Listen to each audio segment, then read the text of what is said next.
بسم الله الرحمن الرحيم. أعوذ بالله من الشيطان الرجيم. بسم الله الرحمن الرحيم. الحمد لله رب العالمين وبه نستعين وهو ناصر ومعين. أما بعد فقد قال مولانا أمير المؤمنين علي بن أبي طالب عليه الصلاة والسلام: ما أضمر أحد شيئا إلا ظهر في فلتات لسانه وصفحات وجهه. محترم ناظرین، مولانا امیر المؤمنین علی بن ابی طالب علیہ الصلاۃ والسلام کے کلمات قصار میں سے 26ویں کلام کے اندر مولا فرماتے ہیں: ما اضمر احد شیئا. اضمر عربی زبان میں پوشیدہ کرنے، مخفی کرنے کے معنی میں ہے. الا ظہر فی فلتات لسانہ، یہاں جو ہے فلتات جو ہے زبان کی لغزشوں کو کہا جاتا ہے. وصفحات وجہ، صفحات یعنی چہرے کا جو سامنے حصہ ہے، ان چہرے کو صفحہ وجہ کہا جاتا ہے. مولا کے اس کلام کے اندر در واقع ایک لحاظ سے دیکھا جائے تو علم النفس یا نفسیات کا ایک نقطہ مولا نے یہاں پر بیان فرمایا ہے، جو ہمارے سائیکولوجی کے ماہرین اس چیز کو سمجھ سکتے ہیں بہتر انداز میں، بلکہ ہر باشعور انسان اس چیز کو آج کل درک کر لیتا ہے، اتنی معلومات ہر کسی کے پاس ہے. مولا فرماتے ہیں کہ ما اضمر احد شیئا، کوئی بھی انسان کسی چیز کو مخفی نہیں کر سکتا.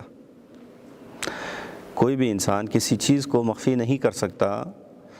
کیوں؟ اس لیے کہ الا ظہر فی فلتات لسانہ، مگر یہ کہ وہ اس کی زبان سے جاری ہو جائے، اس کی زبان کی لغزشیں اس چیز کو ظاہر کرے. وصفحات وجہ، اور چہرے کی رنگت، چہرے کی تبدیلیاں اس چیز کو ظاہر کرے. کیا مطلب؟ یعنی انسان کی ضمیر کے اندر موجود حالات کو بعض اوقات انسان کی زبان کی لغزشیں بیان کرتا ہے، اور بعض اوقات انسان کے چہرے کی رنگت اسے بیان کرتی ہیں.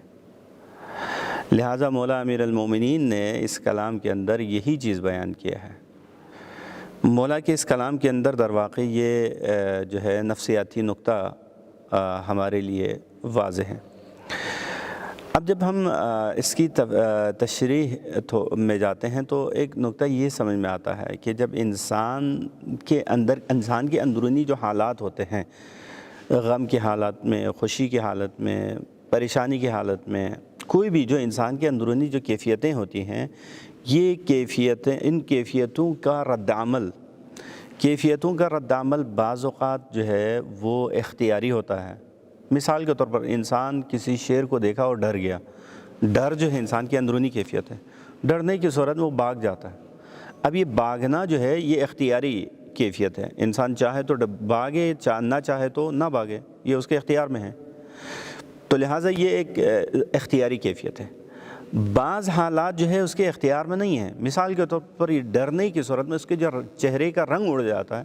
کوئی لاکھ بھی چاہے کہ چہرے کا رنگ اڑ نہ جائے تو ممکن نہیں ہے. یہ انسان کے اختیار میں نہیں ہے یہ کہ جب خوف کھاتا ہے، ڈرتا ہے تو انسان کے چہرے کا رنگ اڑ جاتا ہے. جب غصہ آتا ہے، انسان چاہے غصہ بھی کرے اور پھر چہرے کا رنگ سرخ بھی نہ ہو، یہ ممکن نہیں ہے. تو چہرے کی رنگت انسان کا بتا دیتا ہے کہ چہرے کی رنگت انسان کو بتا دیتی ہے کہ وہ غصہ کر رہا ہے، وہ بیمار ہے، وہ پریشان ہے، وہ خوفزدہ ہے. کیا ہے؟ یہ ساری چیزیں جو ہے انسان کی چہرے کی کیفیت انسان کو بتا دیتی ہیں. تو در واقع مولا جو ہے اس نقطے کو بیان کر رہا ہے کہ اگر کوئی انسان چاہے بھی، یعنی بعض ہوتا ہے نا منافقانہ انسان کا رویہ ہوتا ہے. انسان ڈرا ہوا ہوتا ہے لیکن کہتا ہے نہیں میں ڈرا ہوا تھوڑی ہوں، میں کوئی ڈرنے والا آدمی تو تھوڑی ہوں، یعنی اپنے آپ کو بہادر دکھانے کے لیے. یا غمزدہ ہوتا ہے لیکن اپنے غم کو چھپانا چاہتا ہے. یا خوشی ہو رہی ہوتی ہے انسان کو لیکن پھر بھی خوشی کا اظہار نہیں کرنا چاہتا. صحیح ہے؟ یہ اس طرح کے انسانوں کے بارے میں مولا فرماتے ہیں کہ کوئی لاکھ کوشش بھی کرے تو بھی انسان کے اندر کی کیفیت بعض اوقات اس کی زبان اسے اگل دیتی ہے، بعض اوقات اس کے چہرے کی رنگت بتا دیتی ہے کہ وہ کیا، اس کے اندر کی کیا حالت ہے. صحیح ہے؟ بعض اوقات انسان کے منہ سے اچانک کوئی ایسا لفظ یا کوئی ایسا جملہ نکل آتا ہے یہ در واقعی جو اچانک الفاظ انسان کے منہ سے نکل آتا ہے، اچانک جو جملے انسان کے منہ سے نکل آتا ہے، یہ در واقعی انسان کے اندر کی کیفیت اور حالت کو بتا رہی ہوتی ہے۔ یعنی اس بات کو نہیں جھٹلا سکتا جو انسان کے منہ سے اچانک نکل آتی ہے بات۔ کیوں؟ اس لیے کہ اچانک کیوں نکل آتی ہے؟ چونکہ اس کے اندر کچھ ہے جو اسے تحریک کر رہی ہے، جو اسے مجبور کر رہی ہے کہ کچھ اس کی زبان سے ادا ہو جائے۔ تو لہٰذا غیر ارادی طور پر اچانک جو اس کی چھٹی حس ہے، وہ چھٹی حس اسے مجبور کرتی ہے، اس کی ناخودآگاہ اسے مجبور کرتا ہے کہ اسے اس لفظ کے ادا کرنے پر۔ بس مولا فرماتے ہیں کہ انسان جو ہے، یہ انسان کی کیفیت ایسی ہے، انسان کے حالات ایسے ہوتے ہیں کہ جب اس کی اندرونی کیفیت کو وہ لاکھ چھپانا چاہیں تب بھی بعض اوقات ظاہر ہو جاتا ہے۔ لہٰذا جو ہمارے سائیکولوجسٹ ہوتے ہیں وہ مریض کے، بیمار کے چہرے کی رنگت دیکھ کر بتا دیتے ہیں کہ اس کے ساتھ کیا مشکل ہے۔